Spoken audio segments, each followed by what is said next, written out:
Canadian lawmakers are growing increasingly concerned with the economic impact of the Freedom Convoy that has rallied hundreds of big rig trucks and thousands of Canadians to protest the government's COVID-19 mandates. In fact, they're telling conservatives in America just to be quiet and quit encouraging them there in Canada. Well, I think, and the pushback by the demonstrators has gotten the attention of the Biden administration. It has them on edge as a third border crossing between the U.S. and Canada was blocked earlier today. Here's a clip I played earlier of Jen Psaki responding to a reporter about the protest in Canada. We support peaceful protest, but we have concerns when those protests turn violent. And certainly I think it's important for everyone in Canada and the United States to understand what the impact of this blockage is, potential impact on workers, on the supply chain, and that is where we are most focused. You know, I just love it. They throw in this, we're against violence. There's been no violence. There's been no violence whatsoever. These are people that are peacefully protesting this government overreach. And again, as I said at the beginning of the program, I can tell you how it can all go away. The trucks would go home, the supply chain would be revived, all of the stuff would be rolling as normal if these power-hungry politicians would just say, okay, we realize we overreached, it's time to move on. They could make this thing go away tomorrow. Well, joining us now to give us an on-the-ground report is Canadian trucker Tim Norton from Rosemary, Alberta, who has been out there on Parliament Hill, that's home to Canada's federal government, for nearly, I think, over 2 weeks now. Tim, welcome to Washington Watch. How are you doing today? I'm doing quite well. Can you kind of give us a sense of what's happening there on the ground in Canada? Oh, it's like a big Canada Day celebration, except not quite as much of a party, I guess. Not near Canada Day party, there'd be a lot of drunks and it'd be a big mess down here from what I understand, but it's not like that. Everyone's together and everyone's visiting and the streets are clean and everyone's having a good time and the police have been really good. We haven't had any trouble with the police, and there's no reason to have any trouble with them because there's nothing happening. It's just a big get-together. So Tim, you're in your truck. You've been there for how long? It'll be 2 weeks Saturday. I got here 2 weeks ago this coming Saturday. And how many others would you say? How many others would you say are there? Trucks? Yeah. I think they said in the Ottawa area 2 weeks ago, Monday or Tuesday, they said there was 150,000 trucks in the Ottawa area. What is your, and I say your, the movement, the Freedom Convoy, what is your objective? Well, I think it started as the mandates for the long-haul truckers that are coming back and forth from the States having to quarantine back in Canada for 14 days, but it's blown up from there to just freedom in general, like the overreach of the government and the wasteful spending, and it's everything. Like the governments they basically took over our lives, and it is not a free country anymore.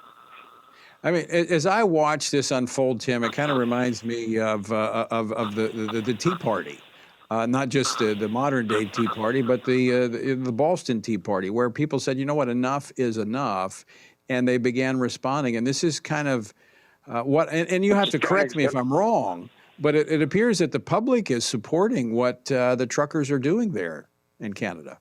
Oh, it's huge support from the public. I mean, I've met people here that are from my home county and like around Brooks, Alberta. They came all the way over here in their vehicles as well, and people flew here. And there's people from all over Canada here, and the first weekend that we were here, there was 2.4 million people on Parliament Hill. Well, there's only 150,000 trucks in town, so you're dealing with 2.2 million other people that came to basically voice their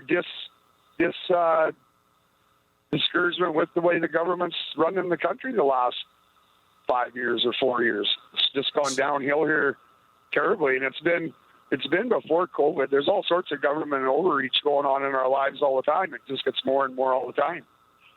So Tim, how long are you and your trucker colleagues prepared to stand this to take this stand? As long as it takes. Like I'm prepared to sit here for a year. Doesn't matter to me. Like I'm not going anywhere unless they arrest us and seize our trucks. I guess if it comes to that, then I'm going to have to pull out of here because I can't afford to lose my truck.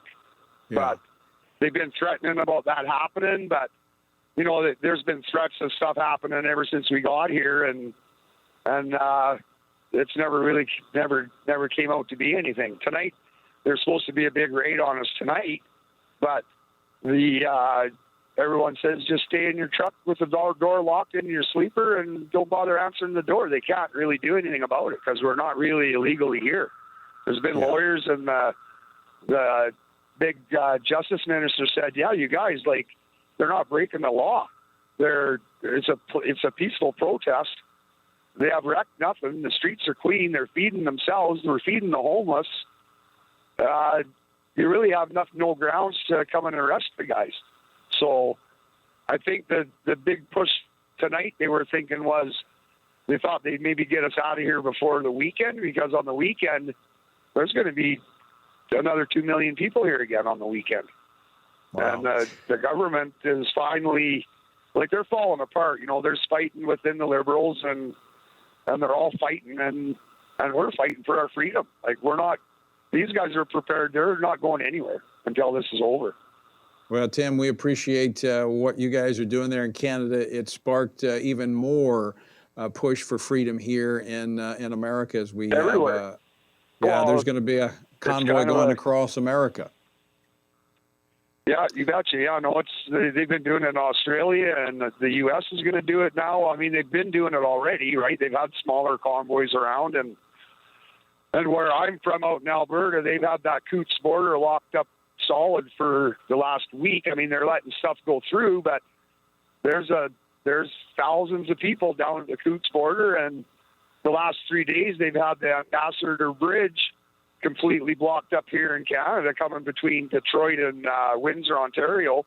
And now the big automakers and a lot of the big other companies are starting to get on the government, and they're saying, like, they're losing billions of dollars a day with that bridge shut down. I believe that Ambassador Bridge is the biggest cross-border commerce that is in Canada and the States, right? And it's blocked with cars. It could all there's a few trucks there, but it could all go away. It could all go away if they would. Yeah. If they would pull back on their mandates.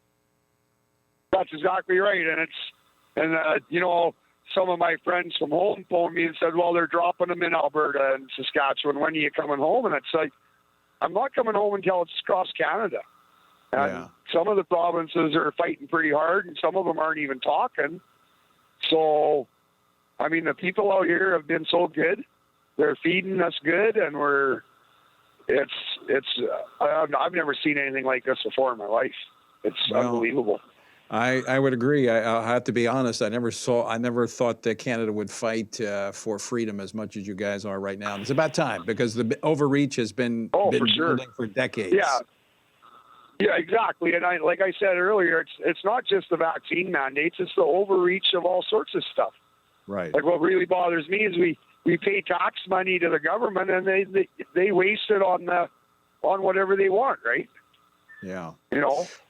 Well, this is how we make a difference. Peaceful protest, making our voices heard. And you're doing just that. Tim, I got to go. I want to thank you for joining us, and stay warm, and we'll be tracking your progress.